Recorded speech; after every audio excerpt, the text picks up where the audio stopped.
నెల్లూరు జిల్లా కావలిలో టీడీపీ నేతలు దౌర్జన్యాలకు తెగపడుతున్నారు. ఎన్నికల్లో పంచిన డబ్బులు తిరిగి ఇవ్వాలంటూ కావలి టీడీపీ అభ్యర్థి కావ్య కృష్ణారెడ్డి అనుచరుడు మురళి సామాన్య ఓటర్లపై దౌర్జన్యానికి దిగాడు. కృష్ణారెడ్డి డబ్బులు తీసుకురమ్మన్నాడంటూ ఫోన్ చేసి బెదిరింపులకు పాల్పడ్డాడు.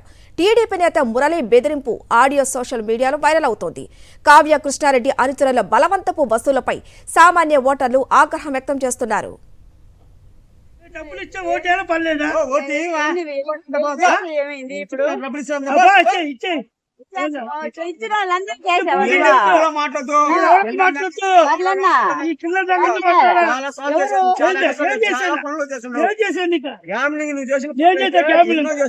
రెండోది పని మీరు వ్యాపారం చేసుకుంటా ఉండొచ్చు. అది అందరు ఇచ్చారా?